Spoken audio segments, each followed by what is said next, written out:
Hello everyone, welcome to the learning capital. आज हम SSC JE का प्रैक्टिस सेट नंबर 7 स्टार्ट करने जा रहे हैं। इससे पहले हम ऑलरेडी 6 सेट्स कर चुके हैं। अगर आपने वो वीडियोस नहीं देखे हैं तो पहले जाकर आप उन्हें देख लीजिए, क्योंकि उसमें मैंने थोड़े सिंपल क्वेश्चंस कराए हैं।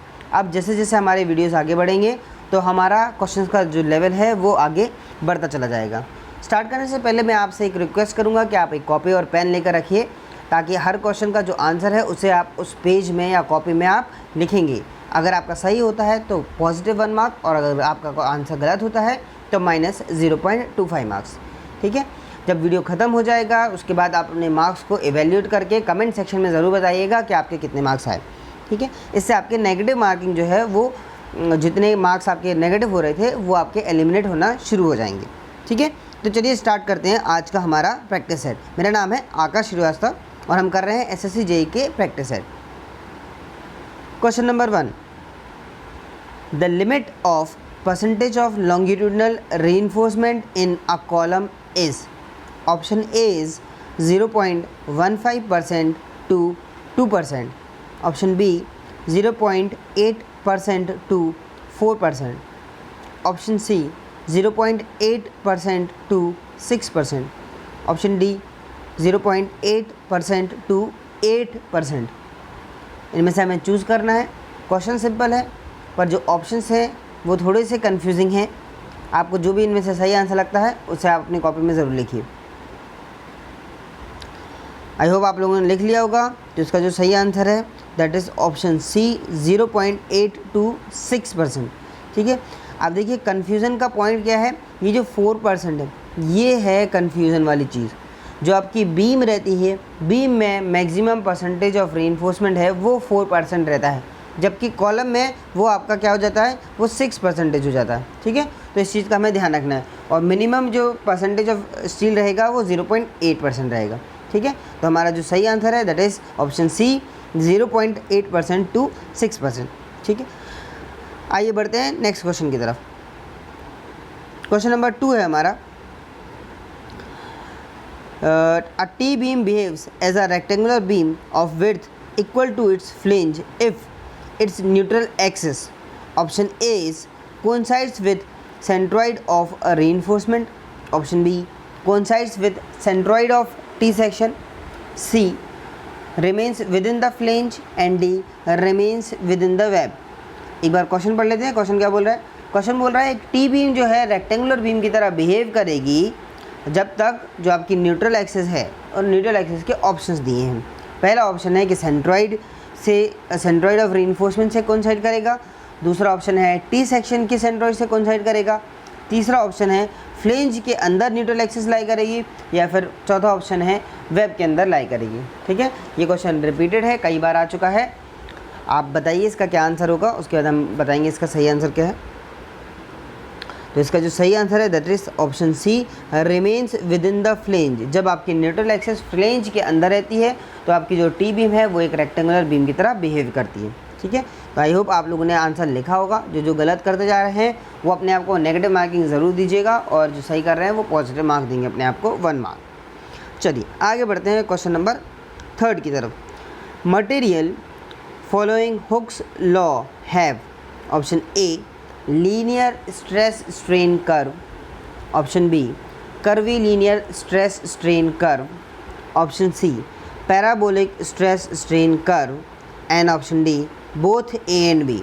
आपसे बोल रहा है कि मटेरियल जो हुक्स लॉ को फॉलो करते हैं उनका स्ट्रेस स्ट्रेन कर्व कैसा होता है। ठीक है। तो पहले आप इसमें से चूज़ करिए, फिर हम डिस्कस करते हैं। आई होप आप लोगों ने लिख लिया होगा इसका आंसर। अब देखिए स्ट्रेस जो हुक्स लॉ है वो क्या बोलता है, ये हमारी एक्स और वाई एक्सिस है। यहाँ पर हमारा क्या आने वाला है, स्ट्रेन, और यहाँ क्या आने वाला है, स्ट्रेस।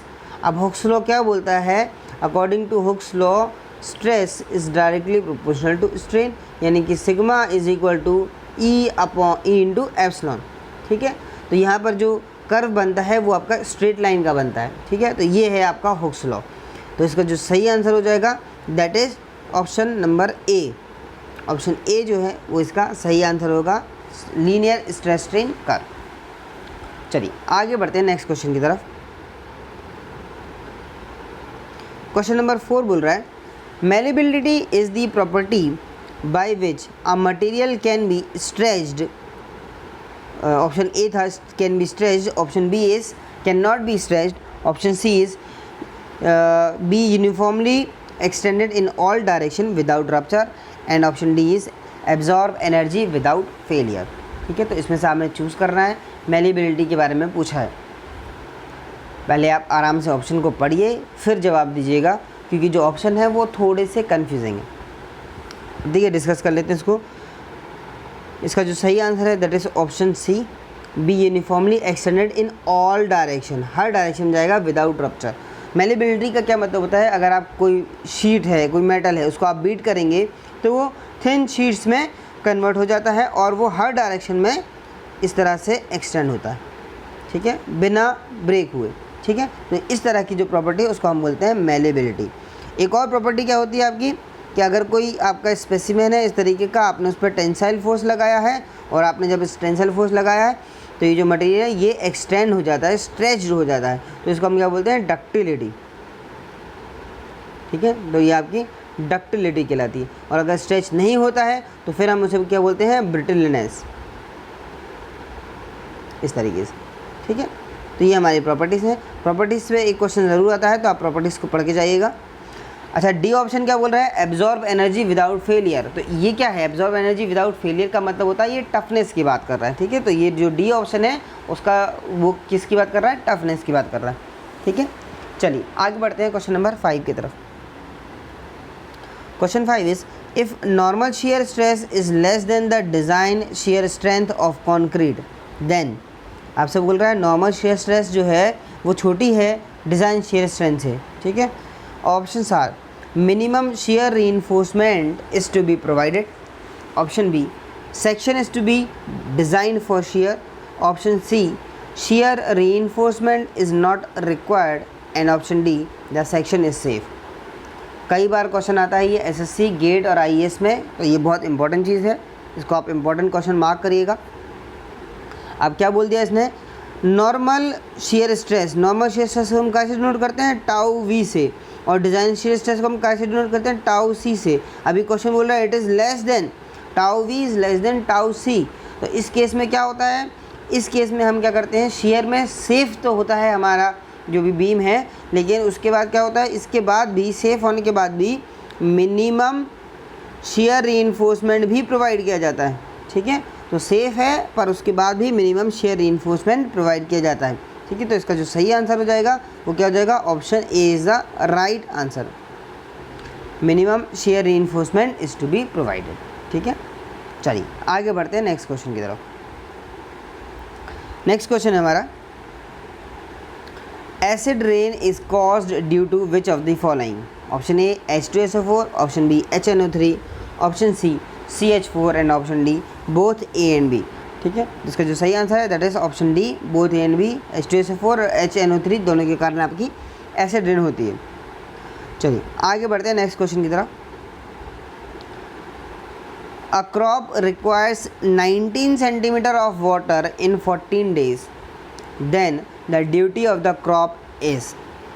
आपसे क्या बोल दिया है, 19 सेंटीमीटर का डेल्टा दिया है और बी की जो वैल्यू दी है 14 दी है, ये आपसे ड्यूटी पूछा है. बहुत ही सिंपल क्वेश्चन है. हमारे पास एक फॉर्मूला दिया है, क्या, ड्यूटी इज इक्वल टू 8.64. अब यहाँ सेंटीमीटर में दिया है तो आप 864 भी कर सकते हैं. इसको मैं ऐसे लिख देता हूँ. अभी हमें क्या सेंटीमीटर में दिया हुआ है. ठीक है, तो मैं इसको क्या कर रहा हूँ, यहाँ पे अलग ले लेते हैं. तो देखिए duty is equal to, centimetre की बात करते हैं तो कितना देता है, 864 बी अपॉन डेल्टा. बी की वैल्यू क्या दी हुई है क्वेश्चन में, 19 दी हुई है, तो यहाँ जाएगा 864 इंटू 19 डिवाइडेड बाय 14. एक बार चेक कर लेते हैं. बी की वैल्यू 14 है और डेल्टा की वैल्यू 19 है. ठीक है, तो यहाँ क्या हो जाएगा, D इज़ इक्वल टू 864 और B की वैल्यू है 14 और डेल्टा की वैल्यू है 19. इसको सॉल्व करके आप आंसर निकाल लीजिए. ध्यान रखिए आपके पास कैलकुलेटर नहीं है, आपको बिना कैलकुलेटर के करना है. ठीक है, तो इसका आंसर आप खुद निकालेंगे और लिखेंगे बिना कैलकुलेटर का यूज़ करें. ठीक है, तो ये आपके लिए छोटा सा होमवर्क है. ठीक है, direct simple formula based question था. आगे बढ़ते हैं नेक्स्ट क्वेश्चन की तरफ। Question number 8। क्वेश्चन 8 बोल रहा है the method of irrigation adopted at places where there exist acute scarcity of irrigation water is. Question बोल रहा है कि जहाँ पर वाटर की स्कैर्सिटी होती है वहाँ पर इरिगेशन का कौन सा मेथड अप्लाई किया जाता है। Option A is sprinkler method, option B is furrow irrigation method, option C is drip irrigation method and option D is basin flooding. Choose करिए, आपको क्या लगता है इसका सही आंसर। तो इसका जो सही आंसर है that is option C drip irrigation method, ये इसका सही आंसर है। ठीक है, जहाँ पर आपकी वाटर की कमी होती है, स्कैर्सिटी होती है, वहाँ पर हम ड्रिप इरिगेशन को यूज़ करते हैं। ठीक है, नेक्स्ट क्वेश्चन की तरफ बढ़ते हैं। Question number 9 the value of Poisson's ratio of concrete is. Option A 0.2, option B 0.25, option C 0.33 and option D is 0.5। बताइए जल्दी से, कॉन्क्रीट का पॉइजन्स रेशियो कितना होता है। देखिए 0.25 और 0.33 ये तो किसका हो गया, मेटल्स का हो गया, और 0.5 किसका होता है, इम्पॉर्टेंट है, ये रबर का होता है। ठीक है, रबर का जो पॉइजन रेशियो है दैट इज़ 0.5। तो बचा क्या आपका कॉन्क्रीट, तो कॉन्क्रीट का होता है कितना 0.2। तो ये इसका सही आंसर है। ठीक है, आगे बढ़ते हैं। Question number 10। क्वेश्चन नंबर 10 बोल रहा है the maximum shear force in a cantilever beam with uniformly distributed load over the whole span is। बोल रहा है maximum shear force cantilever beam में अगर बीम के ऊपर यूडीएल लगा है पूरे स्पान पर तो क्या होगा। ऑप्शन ए इज़ कहाँ पे होगा एक्चुअली, तो option A is at the centre, option B is at the free end, option C is at the fixed end and option D is can not be determined. ठीक है, इसको हम थोड़ा सा बना लेते हैं। तो ये आपकी दी हुई है क्या, कैंटिलीवर बीम दी हुई इस तरीके से, यहाँ पर आपका यूडीएल लग रहा है ऐसा, इसकी इंटेंसिटी दी हुई है W। तो हमें क्या निकालना है, शेयर फोर्स की वैल्यू निकालनी है। तो शेयर फोर्स क्या होगा, ये तो क्या है, W की यूनिट क्या होती है, किलो न्यूटन पर मीटर में होती है। इसको मुझे लेंथ से मल्टीप्लाई करना पड़ेगा। अगर ये लेंथ है L इस तरीके से, तो अगर मैं इस पॉइंट पे रिएक्शन निकालूँ, ये अगर मैं इसको पॉइंट दे दूँ A जो कि फिक्स पॉइंट है, तो फिक्स पॉइंट पे अगर मैं शेयर फोर्स की वैल्यू को निकालूँ तो shear force at A is equal to हो जाएगा W इंटू L, जो कि इसकी मैक्सिमम वैल्यू भी होगी। ठीक है, तो आपका जो फिक्स्ड एंड है वहाँ पर आपका मैक्सिमम शेयर फोर्स आता है। क्वेश्चन में आपसे यही पूछा है, क्या बोल रहा है, मैक्सिमम शेयर फोर्स पूछा है कैंटिलीवर बीम में कहाँ आता है। तो वो हमें पता चल गया ऑप्शन बी जो है वो उसका, ऑप्शन सी जो है फिक्स्ड एंड वाला वो उसका सही आंसर है। तो ऑप्शन सी को आप मार्क करिएगा, that is the right answer. Next question की तरफ बढ़ते हैं। नेक्स्ट क्वेश्चन है हमारा A column is a compression member the effective length of which exceeds। बहुत ज़्यादा रिपीटेड क्वेश्चन है, इसको भी आप इंपॉर्टेंट मार्क करिएगा। Option A is 2 times the least lateral dimension, option B is 3 times the least lateral dimension, option C is 2.5 the least lateral dimension and option D is 1.5 the least lateral dimensions। आराम से question को पढ़िए, values change हो रही है, बाकी सारी चीज़ें सेम हैं। उसके बाद आप चूज़ करिएगा जो आपको सही लगता है। तो इसका जो सही आंसर है IS 456 के अकॉर्डिंग बी जो है इसका सही आंसर है, 3 times as the least lateral dimension, उसे हम बोलते हैं कॉलम या फिर स्ट्रट। ठीक है, तो बी इसका सही आंसर है। आगे बढ़ते हैं नेक्स्ट क्वेश्चन की तरफ। The minimum clear cover in mm for footing according to IS 456 2000 shall be. Option A 20, option B 25, option C 40 and option D is 50। ठीक है, तो ध्यान रखिए, यहाँ पर आपको पहले देखना है कि किसकी बात कर रहा है, ये फुटिंग की बात कर रहा है। तो फुटिंग में कितना होता है वो आपको याद रखना पड़ेगा, कॉलम में कितना होता है वो भी याद करना पड़ेगा, बीम और स्लैब में भी याद करना पड़ेगा।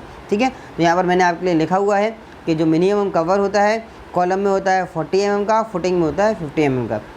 साथ ही साथ इसके अलावा एक क्राइटेरिया और होता है जो ये बोलता है कि क्लियर कवर कभी भी जो आपका डायमीटर है ऑफ द बार उससे कम नहीं होना चाहिए। फॉर एग्जांपल अगर आपने 42 mm की बार ले ली तो आप 40 नहीं रख सकते, जो इसकी ये वाली जो लिमिट थी, फिर आपको ये वाली वैल्यू को रखना पड़ेगा। ठीक है, तो ये इसका IS कोड बोलता है कि इस तरह का इसका क्लॉज है।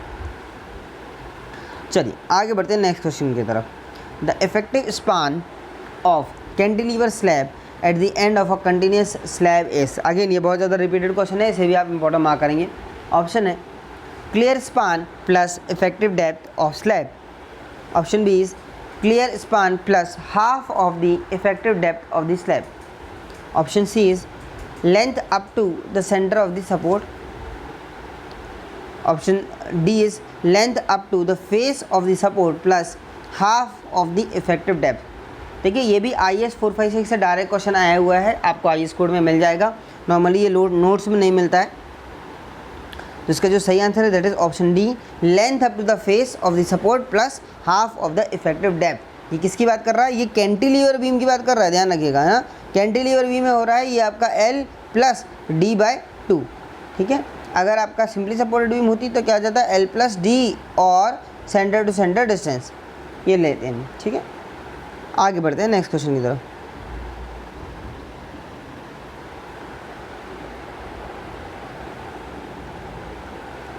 Question 14, the variation in declination due to magnetic storm is called. Option A is diurnal, option B is annual, option C is secular and option D is irregular, ठीक है। तो आप देखिए मैं इसका आपके लिए लिख रखा है एक्सप्लेनेशन। जो आपका डायरनल रहता है that is changes with the season के साथ चेंज होता है। एनुअल में क्या होता है? Changes with the place. And secular के साथ होता है चेंजेस पीरियडिकली। पीरियडिकली का मतलब एक पर्टिकुलर टाइम की वजह से 250 साल के बाद चेंज हो रहा है, ठीक है। तो वो हर बार 250 साल के बाद ही चेंज होगा। अब हमारा क्वेश्चन क्या था? क्वेश्चन हमारा क्या था कि मैग्नेटिक स्टॉर्म जो आपका डिक्लिनेशन में चेंज आ रहा है, मैग्नेटिक स्टॉर्म के कारण उसे हम क्या बोलेंगे, ठीक है। तो मैग्नेटिक स्टॉर्म या फिर अर्थक्वेक के कारण जो होता है उसे हम बोलते हैं क्या? इर्रेगुलर, ठीक है। तो इर्रेगुलर आपकी वेरिएशन होगी, तो ये इसका सही आंसर होगा। नेक्स्ट क्वेश्चन की तरफ देखते हैं, ठीक है। अब देखिए मैंने आपसे बोला था कि हम थोड़ा सा क्वेश्चन का लेवल को बढ़ाएंगे। तो अब देखिए अभी हमने क्या किया है, अभी तक इससे पहले जो 6 सेट थे उसमें हमने क्वेश्चन पढ़ा, हमने उसका आंसर देखा था। अब आपने देख रहे होंगे कि यहाँ पर मैं क्या कर रहा हूँ, क्वेश्चन बता रहा हूँ, उसका आंसर बताता हूँ, साथ ही साथ जो और ऑप्शंस हैं उनके बारे में भी हम यहाँ पर डिस्कस कर रहे हैं, ठीक है। तो ऐसे धीरे धीरे करके हम अपने लेवल्स को ऊपर करते जाएंगे। चलिए आगे बढ़ते हैं नेक्स्ट क्वेश्चन की तरफ। Broadly spaced contour lines on a map shows that the area is, option A is flat, option B is steeply sloped, option C is vertical cliff and option D is overhang cliff, ठीक है। इसका भी मैंने आपके लिए लिख रखा है क्योंकि ये बहुत ज़्यादा इंपॉर्टेंट क्वेश्चन है, सर्वे का बहुत ही फेवरेट क्वेश्चन है, ये रिपीट होता है। तो अभी देखिए पहले तो क्वेश्चन देख लेते क्या बोल रहा है। क्वेश्चन बोल रहा है ब्रॉडली स्पेस्ड कंटूर लाइंस की बात कर रहा है। तो ब्रॉडली स्पेस किसके लिए होता है? सीधे सीधे फ्लैट सरफेस के लिए यूज होता है, ठीक है। तो ये आपको याद करना है। अगर आपका क्लोजली स्पेस होता तो क्या हो जाता? तो आपका स्टीपली स्लोप्ड हो जाता, ठीक है। तो ये दो चीज़ें आपको याद रखनी है। आगे देख लेते हैं जो दो और आपके ऑप्शन दिए हैं उसके बारे में क्या बात करना चाह रहा है, ठीक है। तो पहला है वर्टिकल क्लिफ। तो वर्टिकल क्लिफ में आपको क्या वर्ड याद रखना है? कंटूर जो होते हैं वो एक दूसरे से कोइंसाइड कर जाते हैं, एक दूसरे के ऊपर आ जाते हैं वर्टिकल क्लिफ में। जबकि ओवरहैंगिंग क्लिफ में क्या होगा? कंटूर जो है एक दूसरे को क्रॉस करेंगे, क्रॉस ईच अदर, ठीक है। तो ये क्वेश्चन कई बार आता है। साथ ही साथ एक और क्वेश्चन आता है कि हिल पे और डिप्रेशन पे। तो आपको ये याद रखना है कि हिल के केस में हाइयर वैल्यू जो होती हैं वो इनसाइड होती हैं और लोअर वैल्यू जो होते हैं वो आपकी हाइयर वैल्यू जो है वो इनसाइड होती हैं और लोअर वैल्यू जो है वो आपकी आउटसाइड होती है। डिप्रेशन की बात करें तो डिप्रेशन में आपकी लोअर वैल्यू इनसाइड होगी, छोटी वाली वैल्यू अंदर और बड़ी वाली वैल्यू जो है वो बाहर होगी, ठीक है। तो अगर मैं इस तरह से शो कर दूं, ये आपका कंटूर है इस तरीके से, ठीक है। तो यहाँ अगर हिल की बात करेंगे तो हिल में क्या होगा? आपका अंदर वाली वैल्यूज़ जो है वो बड़ी होंगी और आपका डिप्रेशन की बात करें तो अंदर वाली वैल्यू छोटी होंगी, ठीक है। तो ये रिपीटेड क्वेश्चन है, गलत हो जाता है, इसको थोड़ा सा ध्यान से दीजिएगा, पढ़कर जाइएगा एक बार। Next question is the quadrantal bearing of a line is south 30 degree west, its value in whole circle bearing is, ठीक है। आपको क्वाड्रेटिक बियरिंग दी हुई है साउथ वेस्ट में 30 डिग्री। तो देखिए इसको ड्रॉ करने के लिए क्या, इसको आंसर निकालने के लिए हमें ड्रॉ करना पड़ता है, ठीक है। तो ये है आपका नॉर्थ, ये हो गया साउथ, ये हो गया वेस्ट। आपसे बोल रहा है साउथ वेस्ट, मतलब कि यहाँ पर अगर कोई एक लाइन है तो यहाँ से ये आ रहा है, ये कितना दिया है 30 डिग्री, ठीक है। आपसे बोला क्या है, ये तो क्वाड्रेटिक बियरिंग दिया है, आपसे बोला होल सर्कल बियरिंग देना है, तो होल सर्कल बियरिंग में क्या करेंगे हम, इसको भी प्लस कर देंगे, तो क्या हो गया 30 प्लस ये कितना है 180, इनको हमने सम कर दिया तो ये आ गया 210 डिग्रीज। तो ये इसका जो है सही आंसर होगा। देख लेते हैं ऑप्शन में है क्या हमारे पास, बिल्कुल है हमारे पास, ऑप्शन नंबर डी है, तो ऑप्शन डी जो है वो हमारा सही हो जाएगा। ठीक है, इस तरह के क्वेश्चन कई बार आते हैं, रिपीटेड है, तो इस पर भी ध्यान दीजिएगा। आगे बढ़ते हैं क्वेश्चन नंबर 17 की तरफ। अब देखिए 17 क्वेश्चन को ध्यान से देखिएगा। The ratio of difference of water content and plastic limit to the plasticity index is called. Option A liquidity index,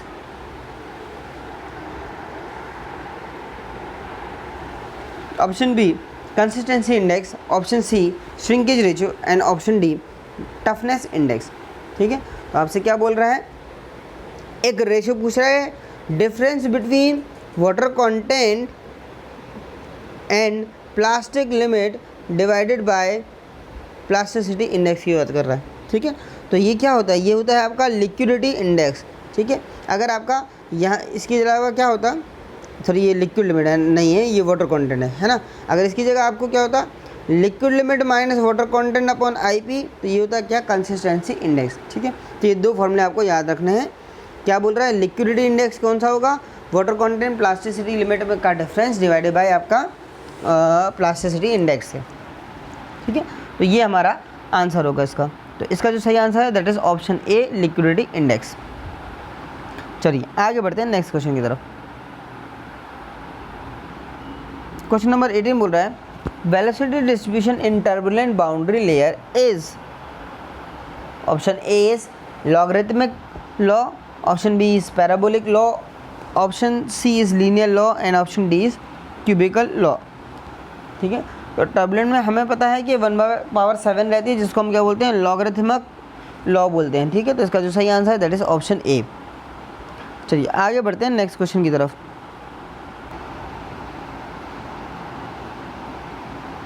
next question बोल रहा है the resistance to impact is known as, impact के resistance को हम क्या बोलते हैं, option A is toughness, option B is hardness, option C is shear resistance, option D is crushing resistance. ठीक है, तो इम्पैक्ट लोड को रेजिस्ट करने वाला जो प्रॉपर्टी होती है उसे हम क्या बोलते हैं टफनेस, यानी कि ऑप्शन ए जो है वो उसका सही आंसर होगा। ठीक है, इसके बाद देखिए एक और ऑप्शन दिया है हार्डनेस। हार्डनेस क्या होता है आपका, ये भी क्योंकि कई बार पूछा जाता है इसलिए हम इसको थोड़ा सा डिस्कस कर लेते हैं। हार्डनेस क्या होता है, it is the resistance against scratching abrasion attrition, sorry यहाँ लिख देता हूँ एट्रीशन, ATTRITION एट्रीशन, और एक और चीज़ ये होती है इंडेंटेशन। इंडेंटेशन मतलब गड्ढा बन जाना एक तरह से, इंडेंटेशन। तो इन चारों चीज़ों को रेजिस्ट करता है, इसको अपन बोलते हैं हार्डनेस। ठीक है, और इम्पैक्ट को रेजिस्ट कर रहा है तो उसे हम बोलेंगे क्या टफनेस। साथ ही साथ टफनेस की एक डेफिनेशन और होती है, टफनेस का मतलब होता है कि एक मटेरियल कितनी ज़्यादा एनर्जी को एब्जॉर्ब कर लेता है फेल होने से पहले। ठीक है, तो टफनेस की दो वैल्यूज़ हमें याद रखनी है, एक इम्पैक्ट वाली और दूसरे वाला क्या टर्म याद रखना है एब्जॉर्ब्स एनर्जी। ठीक है, चलिए आगे बढ़ते हैं नेक्स्ट क्वेश्चन की तरफ। आप प्लीज़ अपने आंसर्स को लिखते जाइए, बिल्कुल आपको बदलना नहीं है, क्योंकि अगर आप बदल देते हैं तो क्या होगा, आप अपने साथ ही बेईमानी कर रहे हैं। नेक्स्ट क्वेश्चन की तरफ बढ़ते हैं, बहुत ही ज़्यादा इंपॉर्टेंट क्वेश्चन है, बहुत फेवरेट है। आप इस क्वेश्चन को डबल स्टार मार्क दीजिएगा क्योंकि ये क्वेश्चन आने के सबसे ज़्यादा चांसेस हैं। क्वेश्चन है if finest modulus of a sand is 2.7 it is graded as, option A is very fine sand, option B is fine sand, option C is medium sand, option D is coarse sand. जल्दी से आप अपना answer इसमें choose करिए, आप चाहे तो comment section में ही बता सकते हैं। ये क्वेश्चन कई बार गलत हो जाता है बच्चों का, क्योंकि पढ़कर नहीं जाता है। अगर आप पढ़ के जाएंगे तो ये गलत नहीं होगा और ये आता है। ठीक है, फाइनेस्ट मॉडुलस पे हमेशा आएगा क्वेश्चन। चलिए देख लेते हैं, मैंने आपके लिए टेबल बना रखी है ऑलरेडी। तो देखिए यहाँ पर फाइन एग्रीगेट के लिए जो आपका फाइनेस्ट मॉडुलस रहेगा दैट इज लाइज बिटवीन 2.2 से लेकर 2.6 तक। वहीं मीडियम एग्रीगेट के लिए आएगा 2.6 से लेकर 2.9 और कोर्स एग्रीगेट के लिए 2.9 से लेकर 3.2। अभी फ़िलहाल हमें दिया है 2.7 जो कि आपका मीडियम रेंज में लाई कर रहा है। यहाँ आएगा 2.7 तो हमारा जो आंसर हो जाएगा वो आ जाएगा मीडियम। तो चलिए यहाँ से हम चूज़ कर लेते हैं, जो मीडियम जो है सी ऑप्शन है, तो सी ऑप्शन जो हो जाएगा इसका सही आंसर हो जाएगा। ठीक है, चलिए आगे बढ़ते हैं नेक्स्ट क्वेश्चन की तरफ। क्वेश्चन नंबर 21, क्वेश्चन 21 बोल रहा है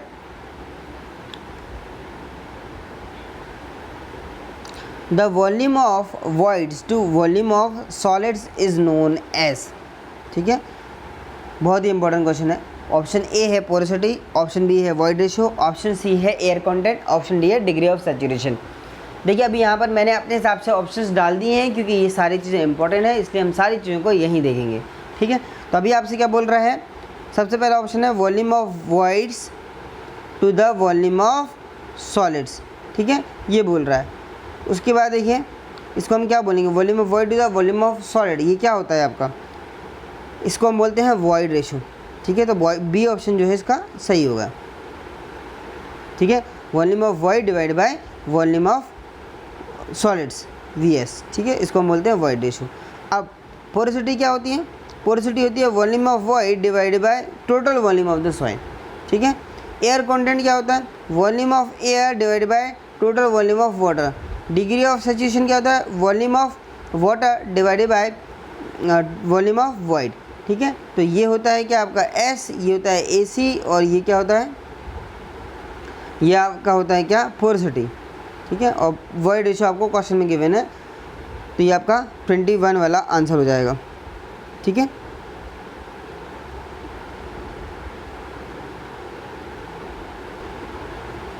चलिए आगे बढ़ते हैं क्वेश्चन नंबर 22 की तरफ। क्वेश्चन 22 बोल रहा है, अगेन वेरी इंपॉर्टेंट क्वेश्चन है, the value of the property realised when it becomes absolutely useless except for sale as junk is known as. Option A is salvage value, option B is scrap value, option C is book value, option D is junk value. Question को आराम से पढ़िए और choose करिए। Question थोड़ा सा confusing है, आपके गलत होने के चांसेस ज़्यादा हैं इसमें। ठीक है, तो देखिए आपके लिए मैंने पहले से सारी चीज़ें लिख रखी हैं, मैंने कुछ स्पेशल वर्ड्स ढूंढ के आपको छोटा छोटा करके लिखा है, आपको वो याद करके रखना है, तब पूरी डेफिनेशन याद नहीं रखनी। तो सबसे पहले क्या बोल रहा है, स्क्रैप वैल्यू। स्क्रैप वैल्यू क्या मतलब होता है, कॉस्ट आफ्टर डिसमेंटल्ड। अगर किसी चीज़ को आप तोड़ दें, जंग की तरह यूज़ करें, तो उसका जो वैल्यू निकलेगी उसे बोलेंगे स्क्रैप वैल्यू। वहीं सैल्वेज वैल्यू का मतलब होता है sold after utility period is over. अगर किसी का सपोज करिए यूटिलिटी पीरियड 10 साल का है, तो 10 साल के बाद आप उसे बिना तोड़े बेच रहे हैं और जो आपको वैल्यू मिल रही है तो वो आपकी कहलाएगी सैल्वेज वैल्यू। ठीक है, थर्ड है आपका मार्केट वैल्यू। अगर किसी चीज़ को आप बेच रहे हैं ओपन मार्केट में तो वो उसकी मार्केट वैल्यू कहलाती है। फोर्थ है आपकी बुक वैल्यू। बुक वैल्यू क्या होती है, जो भी आपकी प्राइस है उसमें से आप डिप्रिसिएशन को माइनस कर देते हैं तो वो आपकी कहलाती है बुक वैल्यू। ठीक है, और साथ ही साथ इस क्वेश्चन का आंसर है वो क्या होगा, जरा क्वेश्चन को ध्यान से देख लेते हैं। The value of the property realise when it becomes absolutely useless. ठीक है, आप यूजलेस हो रही है तो इसका क्या मतलब हुआ, आपका कोई काम का नहीं बचा है। और एक्सेप्ट एज अ जंक, तो जंक की तरह बेचने के लिए आपको उसको तोड़ना पड़ेगा। तो तोड़ने के लिए देखिए डिसमेंटल वाला कहाँ आ रहा है, स्क्रैप वैल्यू में, तो स्क्रैप वैल्यू जो है इसका बी ऑप्शन जो है इसका सही आंसर हो जाएगा। ठीक है, चलिए नेक्स्ट क्वेश्चन की तरफ बढ़ते हैं। Question number 23, the saturated unit weight of a fully saturated soil having void ratio of 0.67 and specific gravity of 2.67 is। Option A is 18, option B is 19, option C is 19.62, option D is 20.05। ठीक है, आपसे क्या बोल रहा है, gamma saturated find out करने को बोल रहा है। गामा सैचुरेटेड का फॉर्मूला क्या है हमारे पास, G plus E upon G plus E S होता है। S की वैल्यू 1 क्योंकि सैचुरेटेड है, डिवाइड में आ जाएगा 1 plus E multiply by gamma W।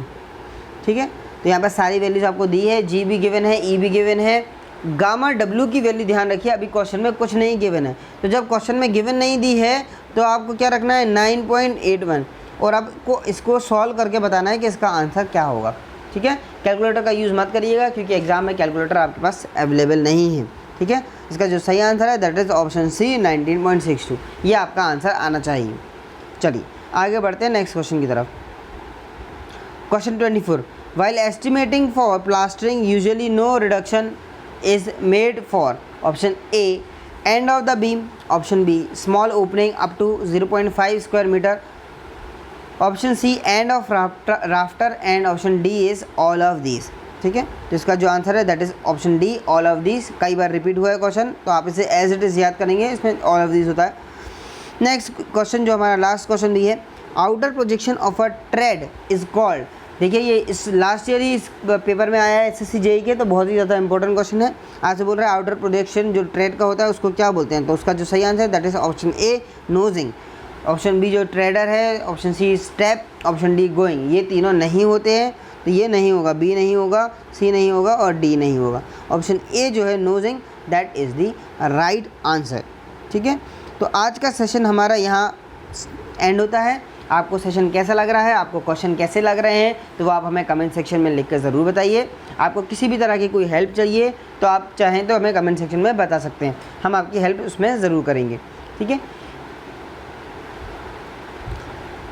अब आपका काम ये है कि आपने जो 25 क्वेश्चन करे हैं उसमें से आपने कितने सही करे हैं आप उसे काउंट करिए, कितने गलत करे उसे काउंट करिए, और जो नेगेटिव मार्किंग हो रही है उसे आप डेली बेसिस पे देखिए कि क्या आप कम कर पा रहे हैं या नहीं कर पा रहे हैं, और जो नेगेटिव मार्किंग हो रही है उसका रीज़न क्या है, कहीं आप वाइल्ड गैस तो नहीं लगा रहे, कहीं आप ऑप्शन को सिली मिस्टेक्स तो नहीं कर रहे। तो इन सारी चीज़ों को आप यहीं एलिमिनेट कर दीजिए, और फाइनली जब आप एग्ज़ाम में जाएंगे तो आपके मार्क्स अच्छे आएंगे।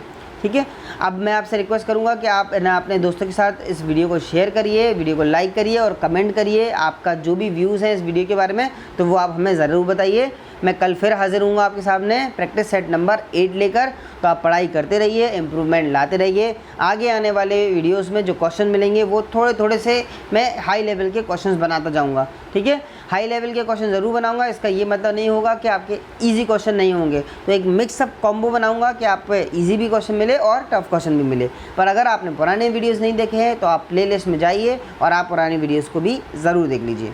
ठीक है, तो इसी के साथ मैं आज का लेक्चर यहाँ एंड करता हूँ। Thank you for watching.